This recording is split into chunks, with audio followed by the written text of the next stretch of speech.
Hello and welcome to WHO in today's virtual press conference on global health issues, but also on an update, of course, on the earthquake in Turkey and the Syrian Arab Republic. My name is Christian Lindmeier and I will take you through today's press conference. We're here in the WHO headquarters in Geneva. Now, simultaneous interpretation is provided, as usual, in the 6 official UN languages: Arabic, Chinese, French, English, Spanish, and Russian, as well as Portuguese and Hindi.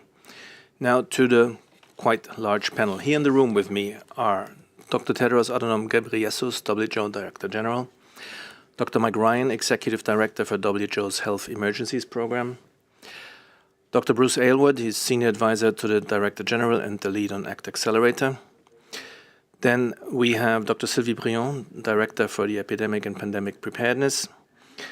We also have Dr. Adelheid Marschang, she's Senior Emergency Officer, and Mr. Rob Holden, the Incident Manager for the Earthquake Response, as well as Ms. Linda Dull, she's Global Health Cluster Coordinator. Also on the line, I'm very glad we have a number of other colleagues who we get to when we get to the topic, but special welcome also to the heads of country office in Turkey, Dr. Batur Berdülkülçev, excuse my pronunciation, and Dr. Iman Shankiti, she's WHO representative in the Syrian Arab Republic. With this, I'll hand over to the Director General.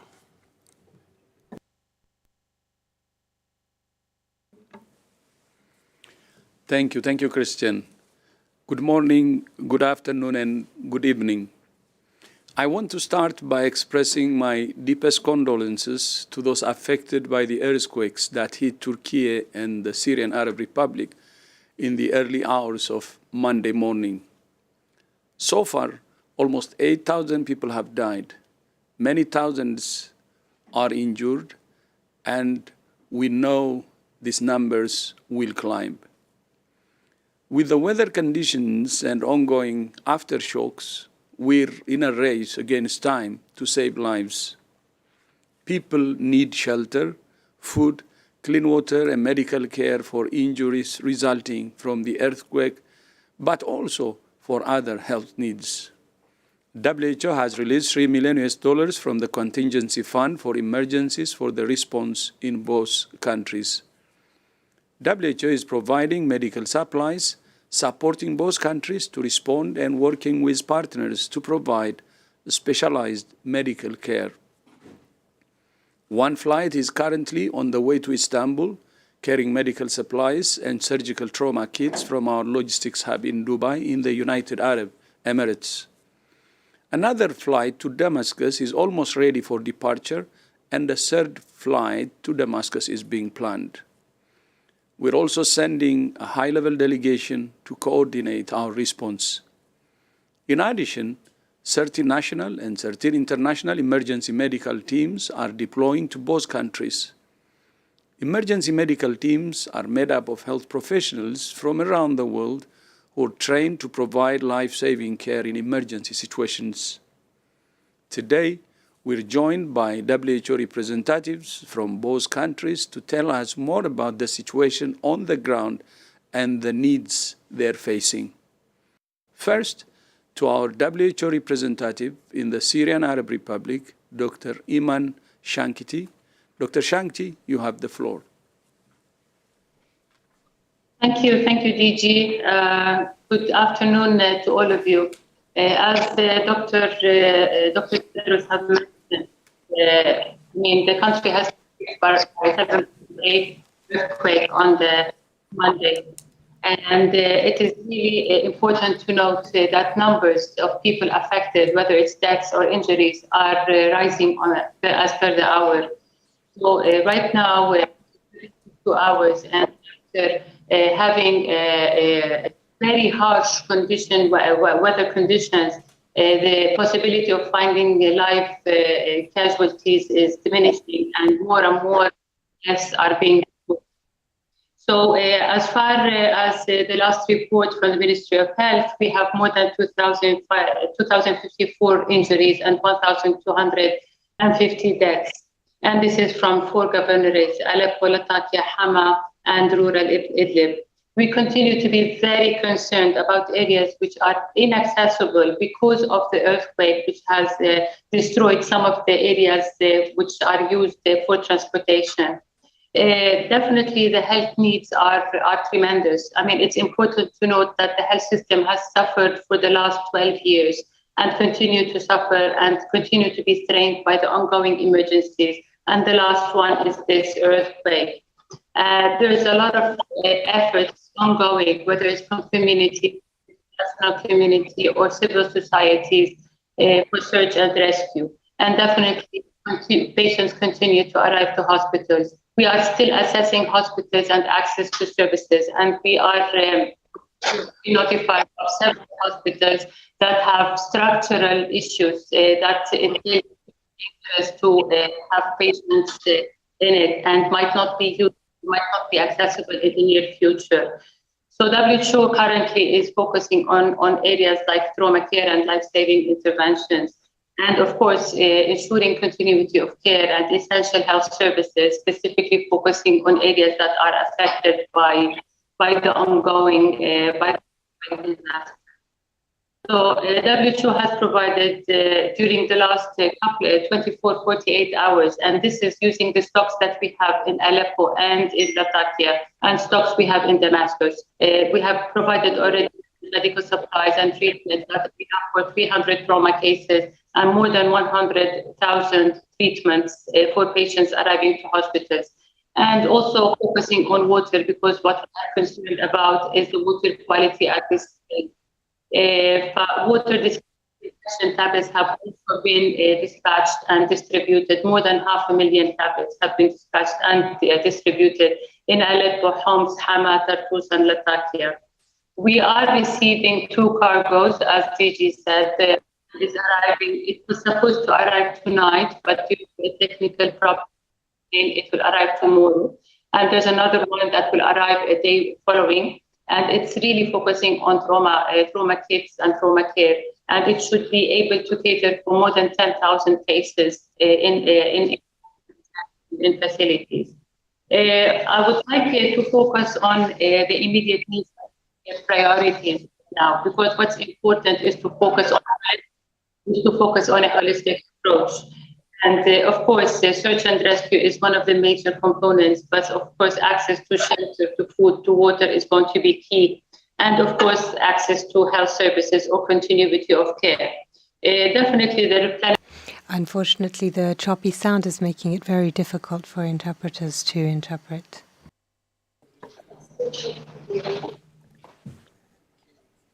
Dr. Shankiti, maybe we could ask you to turn off the video. Maybe that improves the sound quality. Apologies for this, everyone. Let's try without video, just audio, please. Done. Thank you. Where do you want me to start? I mean, can I start just with the immediate needs and key priorities? Because what we need to do very good. is to have a holistic approach of addressing the immediate needs. Search and rescue is one of the immediate needs, but also access to shelter, to food, to water, and of care is going to be key in the next few weeks. And of course, the replenishment of the supplies. These are all immediate, urgent needs. What follows is something larger in terms of the facilities that have been affected and to support the reactivation of the health system, which has already been very much affected during the last couple of years. As per the reports, more than 50% of the facilities are non-functioning and the rest are partially functioning. So with that, I leave it here, and thank you, DG, for giving us the chance to put our case in front of everyone. Thank you. Thank you, Dr. Shankiti. And now to our WHO representative in Turkey, Dr. Berday Klichev. Dr. Berday Klichev, you have the floor. Thank you very much, DG, and greetings to everyone. I apologize for the quality of connection. I'm currently on the field mission to Gaziantep and Adana. It's the south of Turkey. And if you allow me, I'll switch off the camera just to restore the better connection. Yes, please. Thank you very much. Thank you. Brief update from my side. So it has been 62 hours since the first earthquake happened on the 6th of February morning, which followed by another one and then numerous aftershocks. I've just been to our office in Gaziantep, and aftershocks are continuing, which brings a lot of challenges for the search and rescue operations. In total, earthquake affected 10 provinces with the population approximately 15 million population.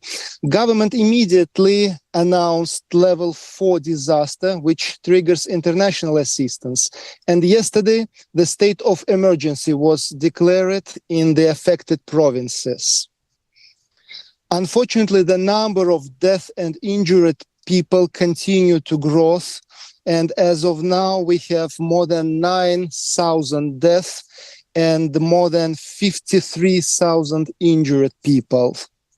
The main challenges at the moment, it's continuing aftershocks, bad weather, sub-zero during the nighttime, also damaged roads, which hinders access to the affected territories and areas.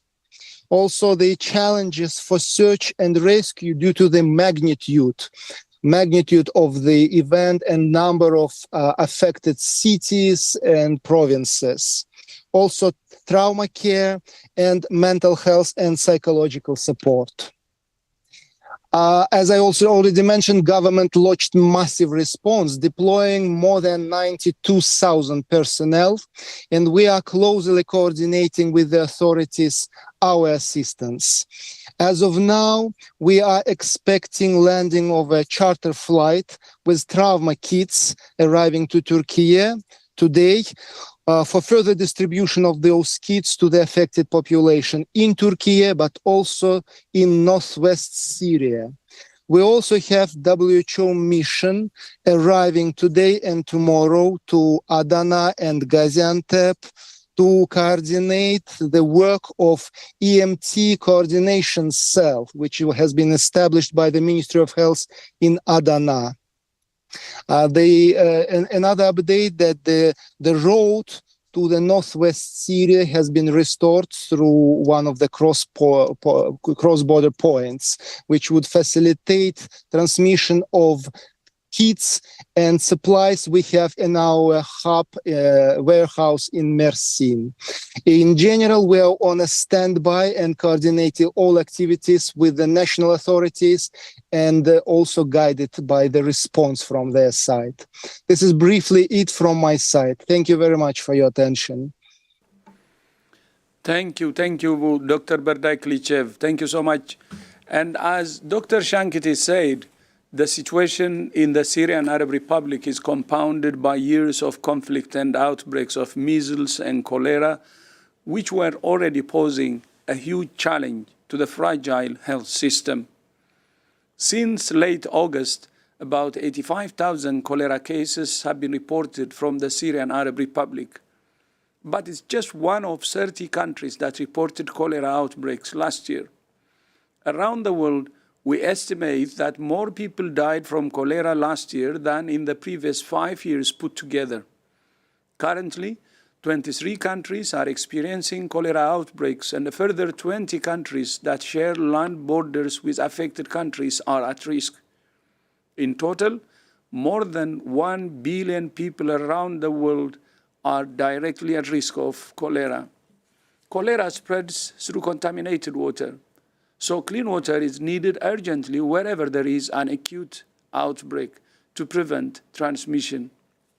WHO also strongly recommends countries at risk of cholera outbreaks to scale up surveillance so cases can be identified and managed as quickly as possible. There are effective vaccines for cholera, but with supply very limited the international coordinating group that manages the global cholera vaccine stockpile last year suspended the standard 2-dose regime, recommending instead a single-dose approach to extend supply. In the medium to long term, it remains important that global vaccine production is increased. In the meantime, we must rely on other measures to stop outbreaks and save lives. Over the past few weeks, there have been several reports of mammals, including minks, otters, foxes, and sea lions, having been infected with H5N1 avian influenza. H5N1 has spread widely in wild birds and poultry for 25 years, but the recent spillover to mammals needs to be monitored closely.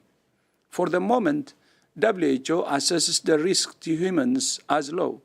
Since H5N1 first emerged in 1996, we have only seen rare and non-sustained transmission of H5N1 to and between humans. But we cannot assume that will remain the case, and we must prepare for any change in the status quo. As always, people are advised not to touch or collect dead or sick wild animals, but to report them to the local authorities. WHO is working with national authorities and partners to monitor the situation closely and to study cases of H5N1 infection in humans when they occur. WHO's Global Laboratory Network, the Global Influenza Surveillance and Response System, identifies and monitors strains of circulating influenza viruses and provides advice to countries on their risk to human health and available treatment or control measures. WHO recommends countries strengthen surveillance in settings where humans and farmed or wild animals interact. WHO is also continuing to engage with manufacturers to make sure that, if needed, supplies of vaccines and antivirals would be available for global use. Finally, new research has found that less than half of children are breastfed exclusively for the first 6 months of life, which is WHO's recommendation. Many women lack the support they need to breastfeed, with over 500 million working women globally lacking adequate maternity protections. Meanwhile, misleading formula milk marketing claims undermine breastfeeding at every turn. Almost every country has signed the International Code of Marketing of Breast Milk Substitutes, which restricts marketing of formula milk. However, regulations are largely unenforced. WHO is calling on governments and policymakers to promote breastfeeding by ensuring all women have adequate maternity protections, ideally at least 6 months paid maternity leave, as well as time off for breastfeeding when they return to work. We also continue to call on governments to end exploitative marketing of formula milk and increase health sector support for breastfeeding so that all families have access to reliable information and advice before and after birth. Christian, back to you. Thank you very much, Dr. Tedros. With this, we open the floor for questions. Let me remind you, in order to get into the queue, please raise your hand with the raise your hand icon and unmute yourself when it's time to go. And we'll start with Erin Prata from Fortune. Erin, please go ahead and unmute yourself. Thank you so much. I appreciate it. This question has also already, been partially addressed. I was going to ask for an update on H5N1, but in any case, what is the status of the Ecuadorian girl who was recently sickened and the epidemiological investigation there? Have there been any additional cases identified in that country or elsewhere? And what do we know about how H5N1 in humans, the severity of it, may compare to the Spanish flu? Thank you. Thank you very much, Erin. And we'll start with Dr. Sylvie Briand. She's the Director for Epidemic and pandemic preparedness and prevention. Yes, thanks a lot for your question. First, to reassure, since those cases, we haven't had no more human cases with H5N1 in the recent days, and those cases are quite rare, and they are due to their direct exposure of human to infected animals. So this is why it's important to, when there is a place where you have epidemics in animals of avian flu, it's important to make sure that people don't touch dead animals or try not to be exposed to animals that are sick with the avian flu. And with regard to the risk, I think what is very important to understand is that so far the circulation of this virus is in animals. So it's a zoonotic virus. And therefore, the virus is very adapted to animals and not to human. So when we have an infection of a human, usually it's first only one individual. There is a rare transmission to other humans unless they have very, very close contact or very specific condition for transmission. And so, so far, because of the characteristic of the virus, we need to be just vigilant to make sure that spread in animal is contained. Because the more the virus circulates in animals, the higher is the risk for human as well. Because the virus circulating in animal can evolve to form that are more transmissible, and then if there is a spillover in human population, then we can have outbreaks of avian flu.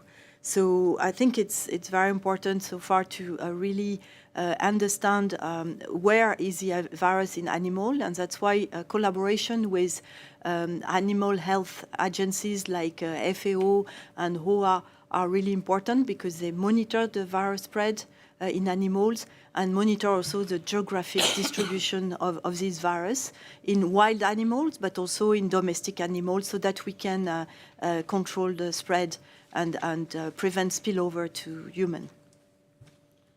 Thank you Could very I just much. supplement, just in terms of the specific question regarding Ecuador, the young person there is to a latest report, I think as of yesterday or this morning, was that young person is improving and there are no further cases detected amongst the contacts of that person.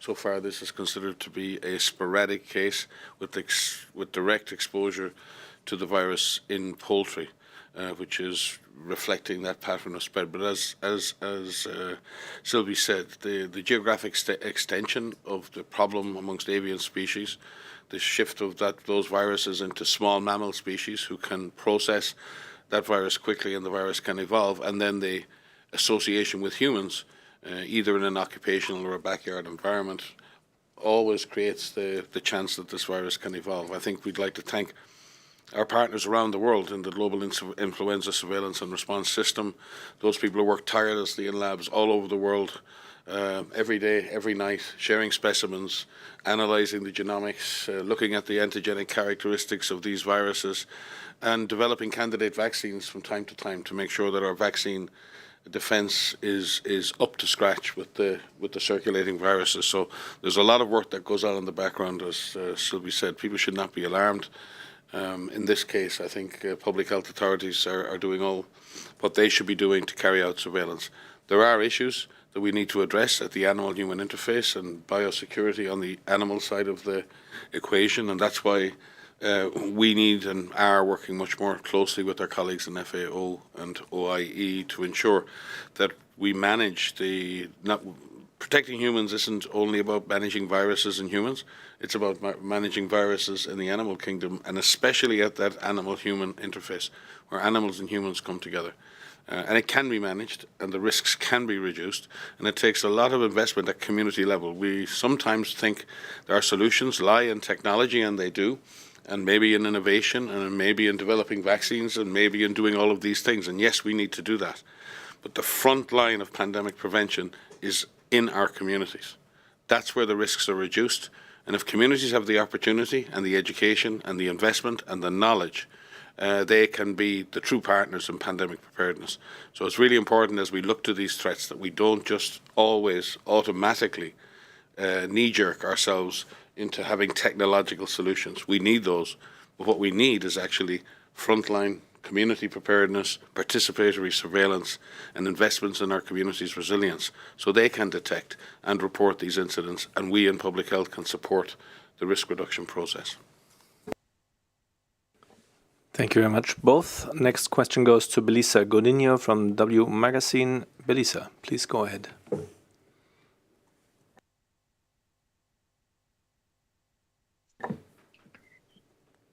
Thank you for taking my question. What is the status of the WHO in Ukraine at the moment? Thank you. Very general question. Maybe we want to ask Dr. Mike Ryan. In terms of WHO's, our response continues to be very highly developed in Ukraine, right across the territories, working very, very closely with the health ministry there. We have hundreds of health partners there. I don't know if Linda would like to comment on the health cluster in Ukraine, which is a major partner in terms of our NGO and INGO partners who work with and through the Ministry of Health. We continue to provide critical supplies, work with surgical and medical training, and increasingly working with Ukraine on issues like surveillance, public health management, and rebuilding immunization and other services. So the latest events in Turkey and Syria clearly put strain on all our system. And again, we'd like to thank our partners, both our financial partners and our operational partners, for once again coming to the assistance of the people of Turkey and Syria while sustaining our responses in Ukraine. The winter in Ukraine is having, and we see this, any time you have a crisis, whatever the source of that crisis, you see the impact that the environment, weather has. We see the same in Turkey and Syria. What we do see, and what's common in both of these situations, is the devastating impact of war and conflict on the health system, on the health and well-being of ordinary civilians. And the reality is, it doesn't matter what takes a building down, 7.9 degrees on the Richter scale or a missile. At the end of the day, it's human bones that are crushed, it's human children that are killed. We really need to speak today to the bravery of those workers in the front line who continually in Ukraine and in Syria and in Turkey are going into buildings at the risk of their own lives, rescuing who they can rescue, and bringing them to medical assistance. It's really important that we're able to link the health services to the trauma and wounds that people suffer. But the reality is, the situation in Turkey and Syria in terms of the earthquake is largely unavoidable. The realities underlying the crisis in Syria and the crisis in Ukraine are entirely avoidable. Thank you. Thank you very much, Dr. Ryan. Next question goes to Banyot Kaur from The Wire in India. Banyot, please go ahead and unmute yourself. Hi, Christian. Thanks for taking my question. In one of the recent press conferences, WHO kind of issued a renewed alert on the three product alerts against cough syrups. Could you please give an update as to what has been the investigation so far about all the 3 or 4 events, and what has been the understanding so far about all these 3 events? Thank you. Banjo, thank you very much. And I believe we have Dr. Rogerio Gaspar with us online. He is Director Regulation and Pre-Qualification. Rogerio, if you're there, please go ahead. Yes, certainly. So regarding the question that was put now, as you know, we have 3 alerts that were issued on the incident in the Gambia, in Indonesia, and also in Uzbekistan. They are different incidents looking at different manufacturers, different products with different active substances, and they have all in common that they have the same pharmaceutical dosage forms, and they are used normally in pediatric use for children. The fatalities that we have registered in those 3 countries are over 300 deaths over a period of 4 months, and children of very low age, below 7 years old.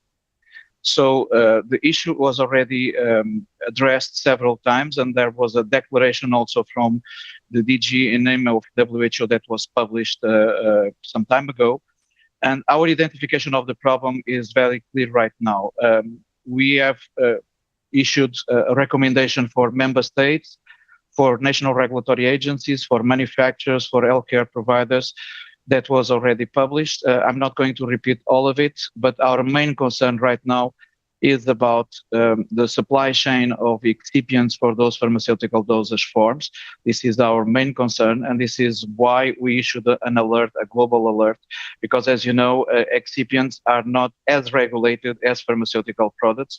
We are taking a number of approaches at the same time with involved national regulatory authorities in the countries to pursue the investigation, but we are also developing a number of lines of action in terms of consolidating and reinforcing the regulatory oversight, looking at excipients that might eventually occur in the future in similar cases.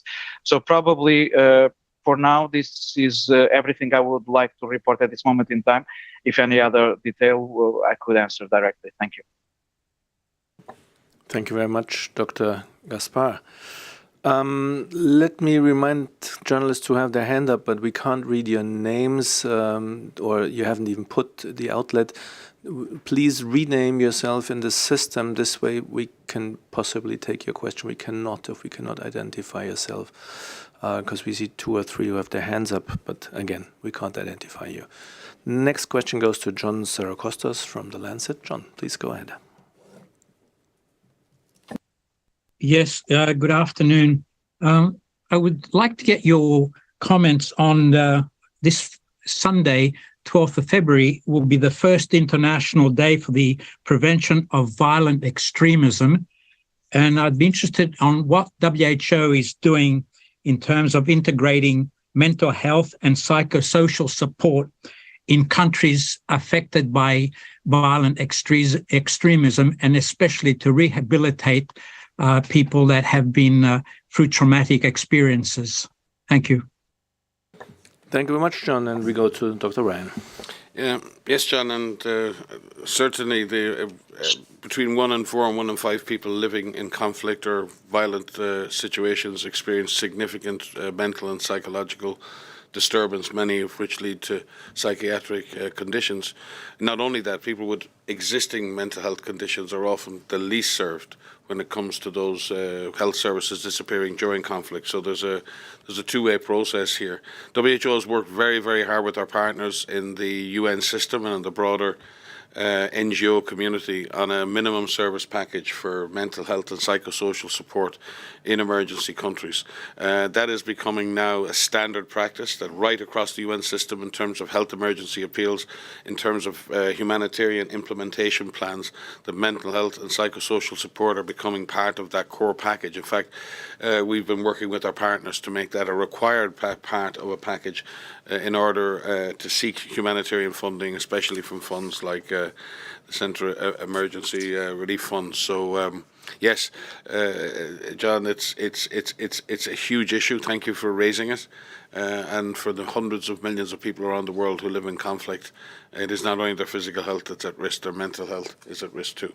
But we also see that now in the aftermath of this crisis in Syria and Turkey, the psychological stress that communities have gone through in the last 60 hours will reverberate for 60 years, 60 months, and in the case of some families, for years and generations. And that will have its own psychological impact. Equally, during COVID, 1 in 3 to 1 in 4 health workers in the aftermath, the frontline health workers in the aftermath of COVID has had a diagnosable psychological or mental health condition like post-traumatic stress. So I think no matter what the emergency, both communities and health workers and frontline workers are put under massive stress. And as was said, I think earlier, that we need to take care, and I think it was Margaret I heard on the TV earlier saying that we need to make mental health part of our first response, not part of our last response. And I was really glad to hear her saying that today, because I think it's the most important statement I heard today. So I don't know, Adelheid or Linda, would you like to comment on the issue of mental health and psychological stress in crises.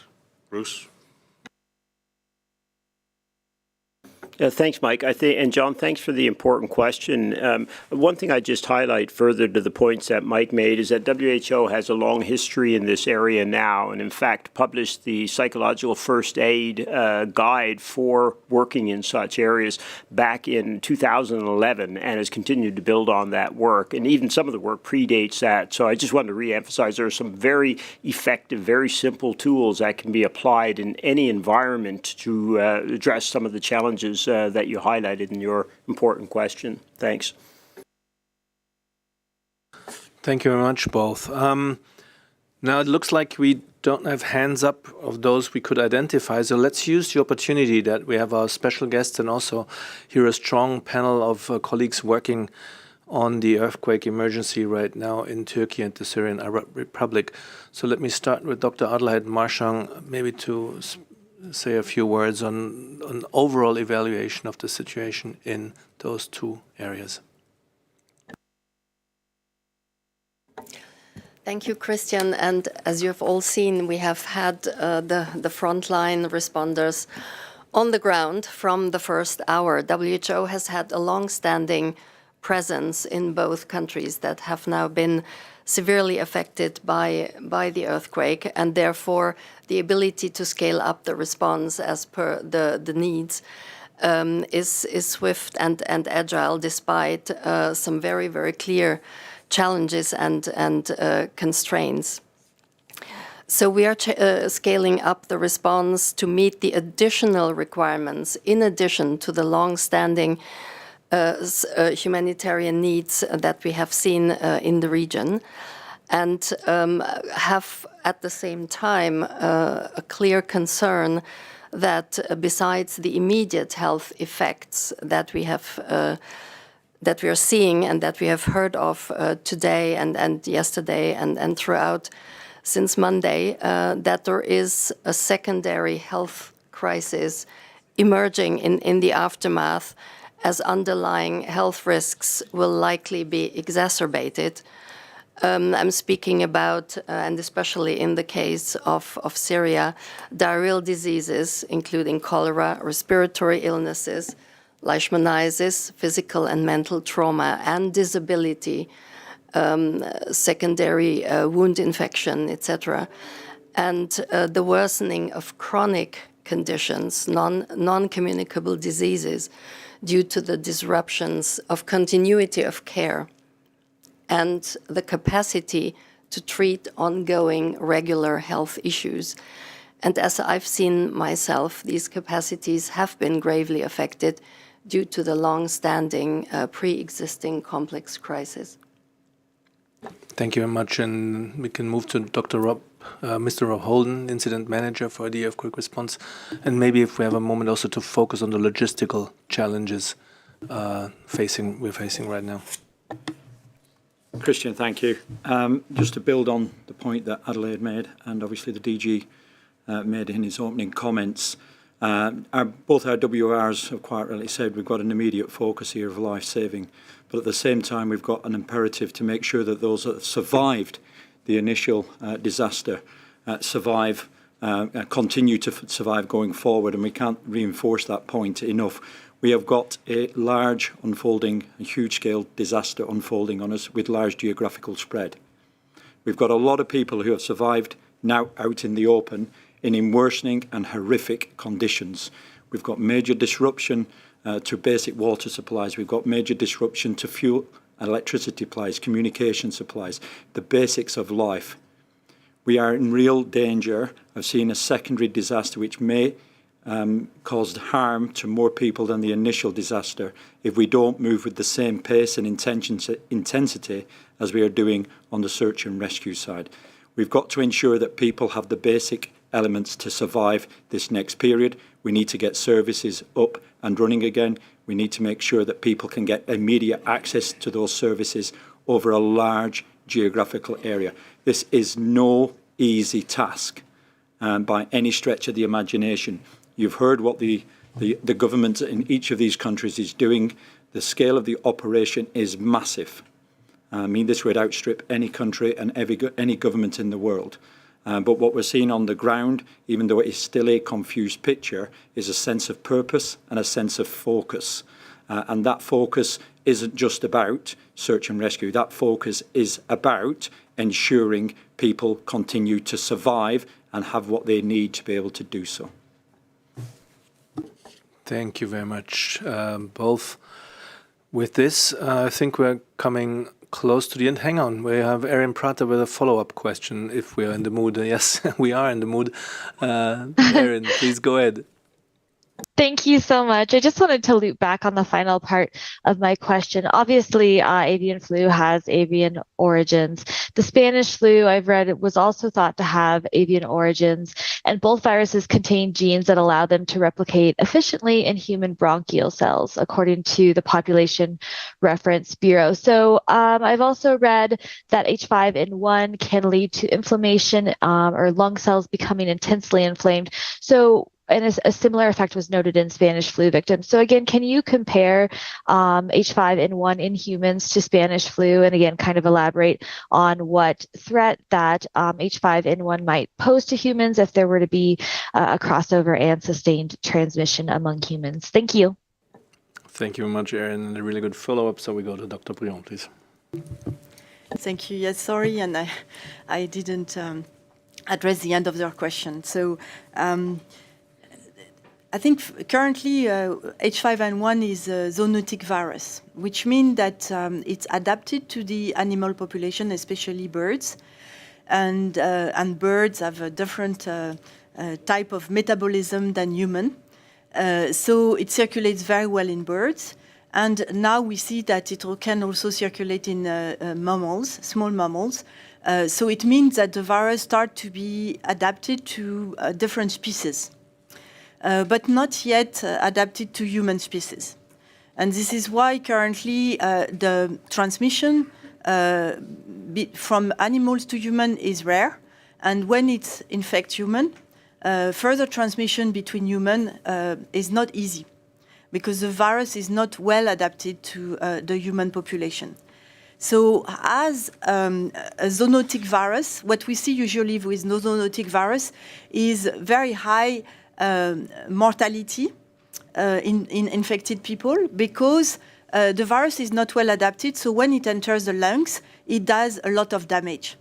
And so that's why cases are usually more severe with zoonotic viruses, but the transmission is usually low.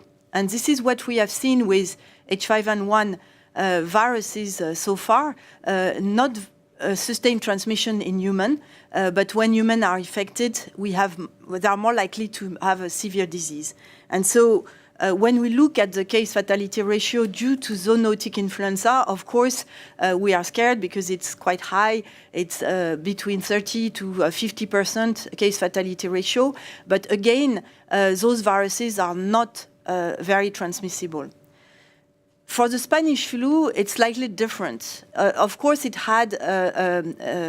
was a virus from with avian characteristic as well. But when the Spanish flu pandemic started, the virus had acquired already the characteristic to be easily transmissible between humans.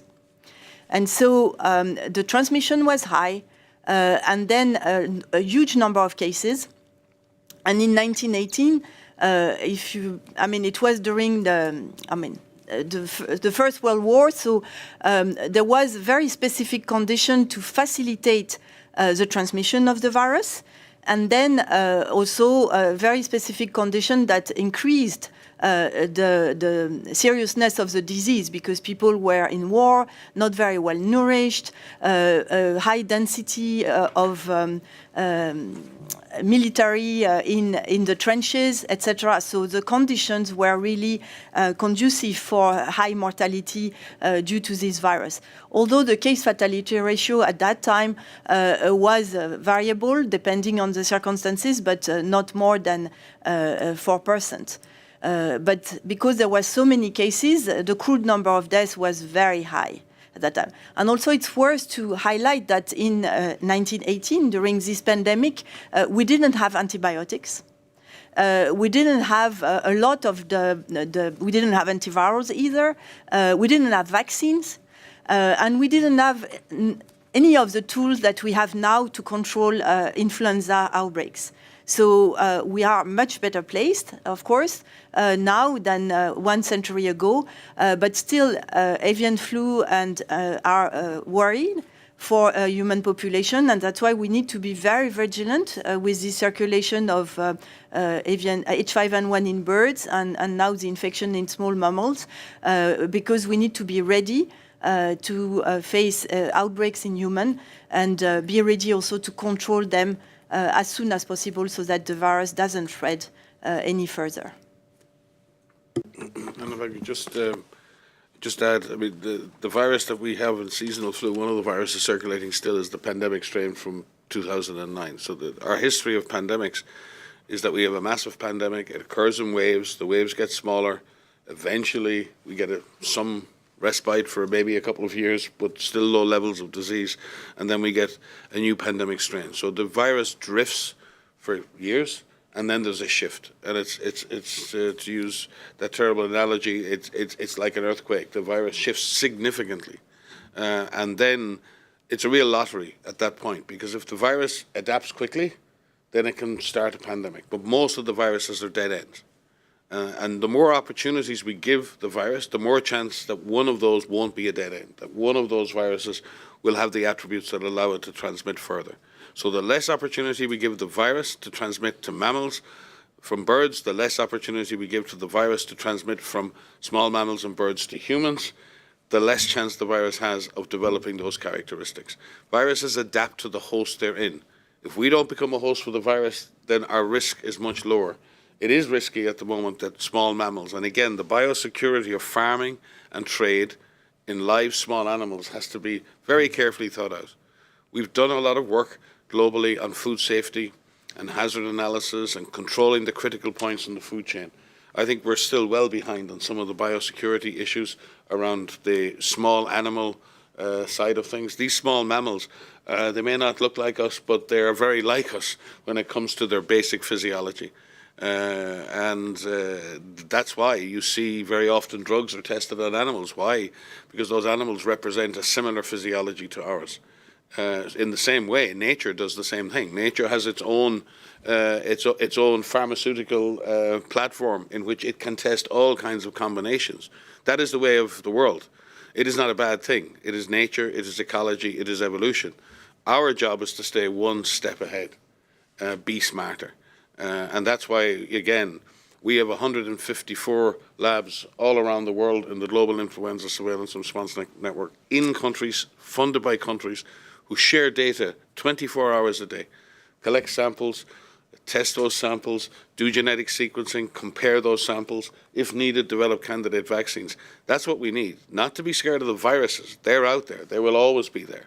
What we need to focus on is our game plan for what we need to do to ensure we keep everybody safe. And that's why we need a fundamental reinvestment in pandemic preparedness, pandemic surveillance, and pandemic readiness. And I think it's really, really important that we don't spend our time just thinking of the risks.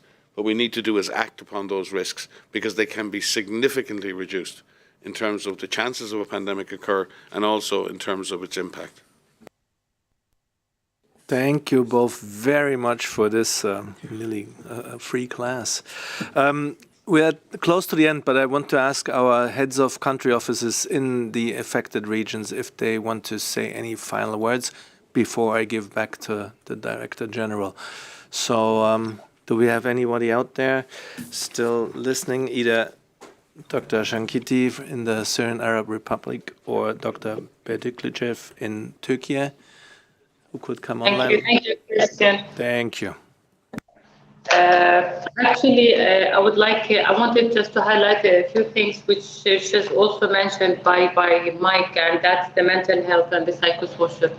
What's striking right now is that we have a lot of children that have lost their families, and it has been reported that these children are in distress, first of all, due to the experience that they have faced during the earthquake, and also because of their losses. What is also being reported by the community and by people in Aleppo and in Hama is that the devastation that they are facing now is at a scale they have never faced before. For the last 12 years, despite all the disasters or all the challenges they have faced, this is the largest scale in terms of the impact on everyone. So I urge all of us really to put our hands together and to see how we can alleviate some of the suffering of the people who have been affected by the earthquake. Thank you so much. Thank you so much, Dr. Shankiti, for this statement. And Dr. Bediklichev in Turkey, are you there? Yes, thank you. So I would like just to refer to the severity and magnitude of this disaster both countries are facing and the complexity of the response it requires. At the country level and at all other levels of the organization, we activated all necessary mechanisms and fully operational. I just would like to thank all the partners and donors for their support, because the need there is immediate need, but there would be also growing need, because at the moment, we probably don't know the real magnitude of this unprecedented event. Thank you very much. Thank you very much, and both of you. With this, I'll give back to the Dr. Tedros, WHO Director General, but remind you that we will send the remarks and the audio files right after this press briefing and the transcript tomorrow in the course of the day. Dr. Tedros. Thank you, Christian. I would like to again express my deepest condolences to those affected by the earthquakes that hit Turkey and the Syrian Arab Republic. And I also would like to thank our two colleagues, Dr. Shankiti and also Dr.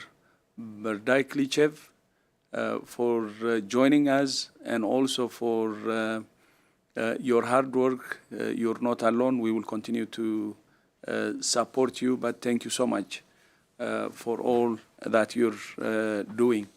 And finally, my appreciation to the members of the press for joining us today, and see you next time.